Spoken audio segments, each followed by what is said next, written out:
saw part 1, you know that we made about 16 of these bad boys. These are going to look like this.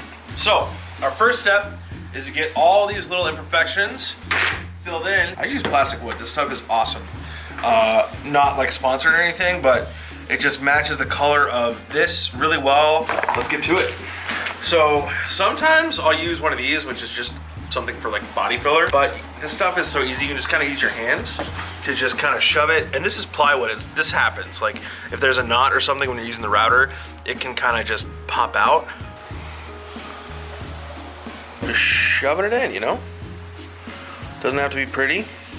So as you can see, we've got all the little imperfections filled on this one. So I'm gonna set this one aside to dry or cure, whatever, I don't know what you call it. And then I'm gonna do this to all 16 of these bad boys, and then we'll catch up when we're ready to sand them. So now that the filler is all dry and crusty, we can get this sanded smooth. Do the old 220 pad on there.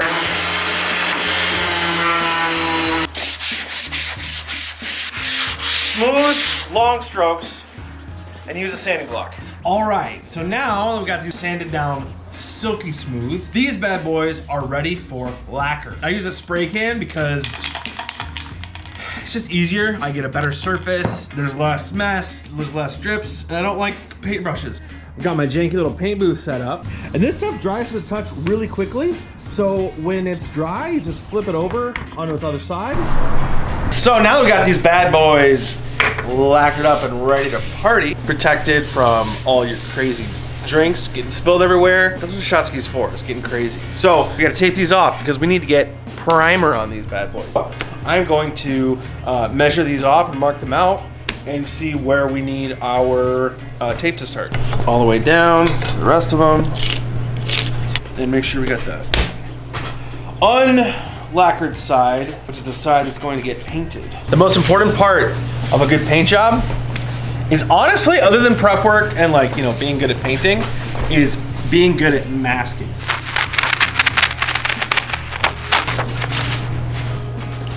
Gotta make sure we do a good job.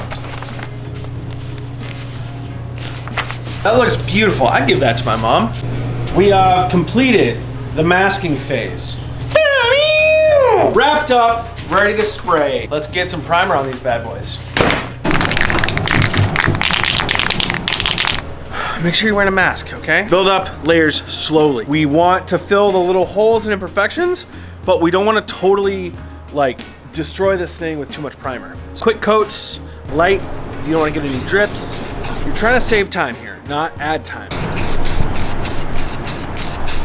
Got a little bit of sanding to do probably on this bad boy. I might put some Bondo in that little hole, but it sealed up the edges really good.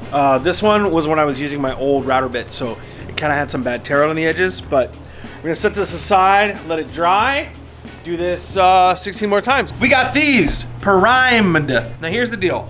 When you prime something, that's when you find all the imperfection. If we were to just go straight to paint from the wood, all that stuff is gonna show up in the paint job and it's gonna make it look kind of shitty. So what we've got is this stuff. This is basically a super lightweight Bondo alternative. It's easier to sand, it sets up quicker, it's not as thick, it's not as hard when it sets up, right? It's perfect for small jobs like this. Yeah, it's basically a two-part situation. So we're just gonna mix this shit together. So what you're doing is you're more than like mixing it like this, right? We're smearing it because we wanna make sure we're not getting air bubbles in there. I'm getting a little bit of that dye from the cardboard on there. So we're mixing this clear part. Usually want to mix on like a piece of plastic or something, but what I got is cardboard. That's what we're using. You're just filling it, right?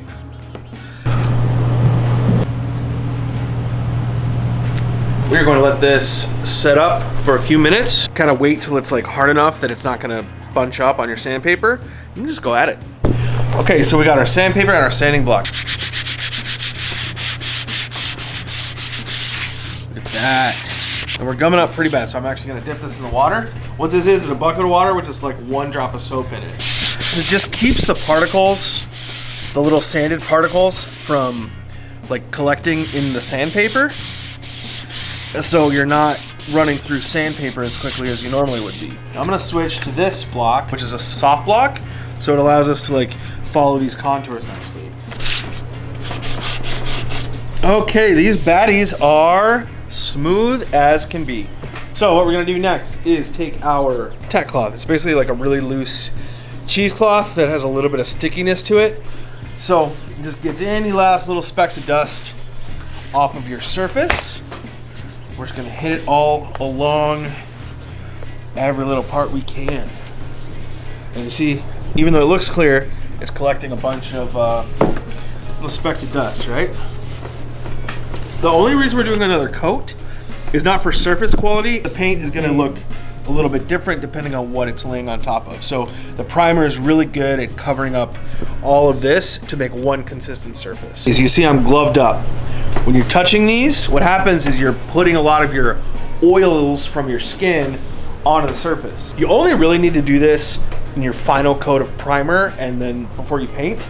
But I take a little bit of denatured alcohol and I just prep the surface because this is gonna get any leftover residual little grease or whatever, handprints.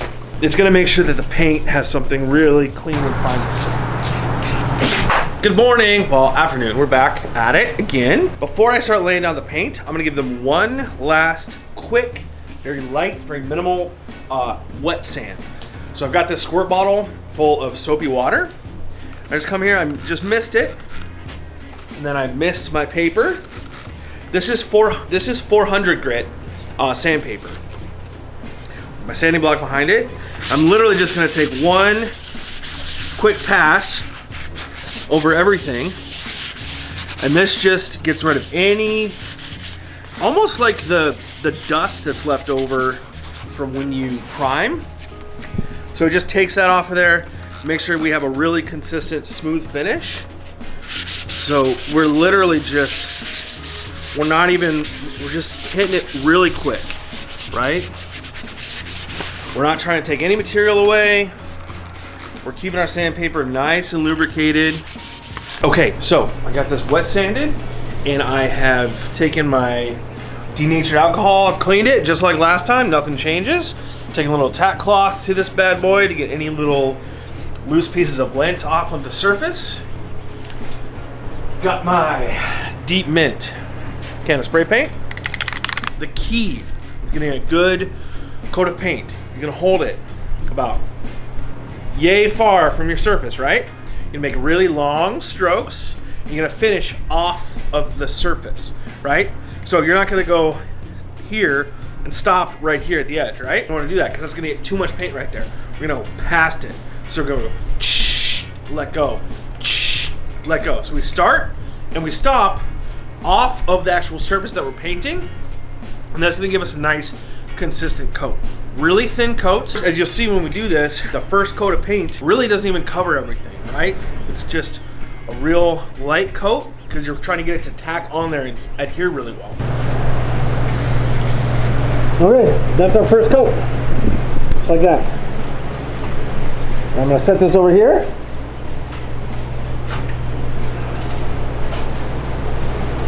I'm gonna leave that for like about this long. So real time. Keep shaking my paint. I'm gonna go back and do another coat. So as you can see, it's just barely covering it, right? Barely. We'll come back and we'll do another coat. And with our next coat, we can go a little bit thicker. Okay, look at that. Next color is sunburst yellow. Alrighty. Fucked up one, that's okay. Not sure what happened. I feel like there's some grease or something on there, or I might have smoothed that too much. Gotta let them dry for 48 hours minimum. Then we're gonna come in and we're gonna tape them off and we're gonna paint our second color. So for now, what we're gonna do is just close the door and hope that nobody comes in here and like kicks them all over. Fun fact, these gloves now cost like $5 a piece. So, shout out. Look at these bad boys. Look at them, painted beautifully. They came out great. They are dried, it's been 4 days, 3 days? It's Wednesday, we painted them on Sunday. So they're ready for their second color. Let me lick the lens. No! We've got our Shotski dressed in some very modest clothing, perfect for church. And we're ready to spray on the old second color. One of the first models I ever painted in college, I was in the paint booth and I was looking at it. I had my respirator like this, and I leaned into it. I took a scoop out of the paint with this thing.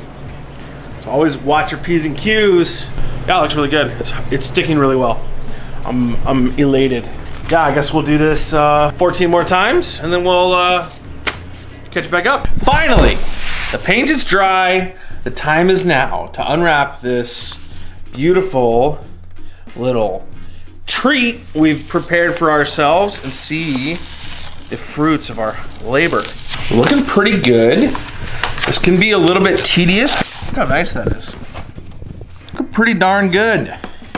Now this one did have to sit for a couple of days because we weren't able to film it.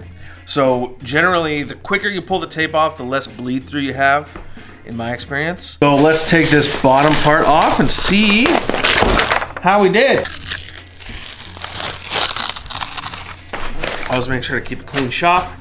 A few little issues here. I probably just didn't push the tape down hard enough, so that's my fault, but it's gonna be okay. All right, to get this little bit of residue off, we're just gonna use a little bit of this Goo Gone. Not Goof Off, that'll fuck you up, but Goo Gone is perfect. And what we do is get a paper towel. I just put it right on the surface. It shouldn't hurt the paint at all.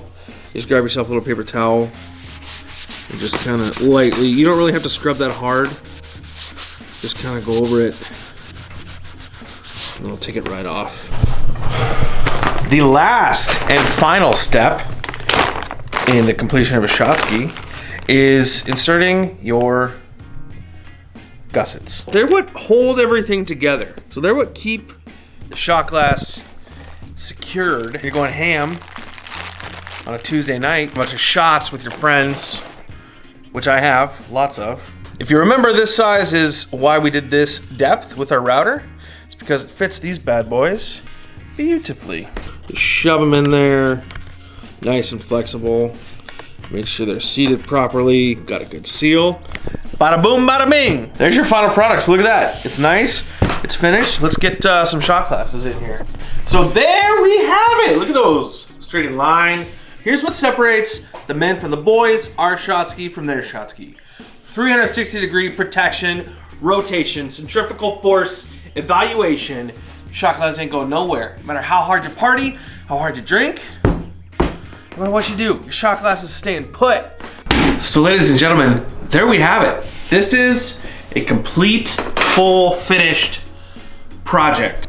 That was that easy, right? Now, if you don't think that looked easy, you can just buy one of these. There's an Etsy link in the description. Easy to click, easy to get done. But if you want to make one yourself, you now know how. And I'm very proud of you for sticking around and watching. So don't forget to like, subscribe, share, tell everybody you know to come watch this video on how to make a Shotski, because if my own personal opinion is any indicator, this is a great video. So